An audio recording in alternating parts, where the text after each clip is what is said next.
ప్రతిఘటన టీవీకి స్వాగతం. క్షణమే కోసం తూలూరు పోలీస్ స్టేషన్ లో ఓ కేసు రిజిస్టర్ అయింది. వెంటనే ప్రత్యేక పోలీస్ బృందాలు హైదరాబాద్ కు చేరుకొని ఈ రోజు ఉదయం ఆయన నివాసంలోనే కొమ్మినేని శ్రీనివాసును అదుపులోకి తీసుకున్నారు. హైదరాబాద్ లో కొమ్మినేనిని అరెస్ట్ చేసిన పోలీసులు విజయవాడకు తరలిస్తున్నారు. హైదరాబాద్లో కొమ్మినేనిని అరెస్ట్ చేసిన పోలీసులు విజయవాడకు తరలిస్తున్నారు. అమరావతి మహిళలను కించపరిచిన కేసులో కొమ్మినేని శ్రీనివాసరావు, జర్నలిస్టు కృష్ణంరాజుపై కేసులు నమోదైన విషయం తెలిసిందే. 4 రోజుల క్రితం సాక్షి ఛానల్లో జరిగిన డిబేట్లో జర్నలిస్టు కృష్ణంరాజు అమరావతి దేవతల రాజధాని కాదు, వేశ్యల రాజధాని అంటూ చేసిన వ్యాఖ్యలు రాష్ట్ర వ్యాప్తంగా తీవ్ర కలకలం రేపాయి. మహిళా సంఘాలతో పాటు అన్ని రాజకీయ పక్షాలు, వివిధ పార్టీలకు చెందిన నేతలు ఈ వ్యాఖ్యలను ఖండించారు. మహిళలను కించపరిచిన వారిని వెంటనే అరెస్ట్ చేయాలని డిమాండ్ చేశారు. ఈ నేపథ్యంలో మహిళా సంఘాలు రాష్ట్ర వ్యాప్తంగా పెద్ద ఎత్తున నిరసన వ్యక్తం చేయడంతో పాటు ర్యాలీలు నిర్వహించారు.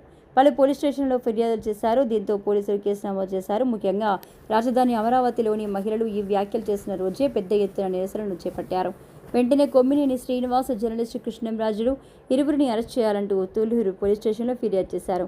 జర్నలిస్టు కృష్ణంరాజు చేసిన వ్యాఖ్యలను సమర్థించే విధంగా కొమ్మినేని మాట్లాడారని రాజధాని మహిళలు ఫిర్యాదులో పేర్కొన్నారు.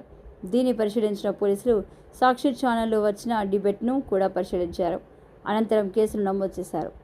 ఎస్సీ, ఎస్టీ అత్యాచారాల నిరోధక చట్టంతో పాటు ఐటీ చట్టం కింద కేసు నమోదు చేశారు. అన్ని కూడా నాన్ బెయిలబుల్ సెక్షన్ల కింద కేసులు నమోదు చేయడంతో వెంటనే అరెస్ట్ చేయాలని ప్రభుత్వం నిర్ణయించింది. ఆదివారం సాయంత్రం తూలూరు పోలీస్ స్టేషన్లో ఈ కేసు రిజిస్టర్ అయ్యింది. వెంటనే ప్రత్యేక పోలీస్ బృందాలు హైదరాబాద్కు చేరుకొని ఉదయం ఆయన నివాసంలోనే కొమ్మినేని శ్రీనివాస్ను అదుపులోకి తీసుకున్నారు. ఇంకా రాష్ట్ర వ్యాప్తంగా కూడా అనేక మహిళా సంఘాలు, వివిధ రాజకీయ పక్షాల అనుబంధంగా ఉన్న మహిళా సంఘాలు, రాజకీయ పక్షాల నేతలు పెద్ద ఎత్తున ఈ వ్యాఖ్యలపై తీవ్ర నిరసన వ్యక్తం చేస్తున్నారు. అమరావతి మహిళపై వ్యాఖ్యలు చేసిన వారిని వెంటనే అదుపులోకి తీసుకోవాలని డిమాండ్ చేస్తున్నారు.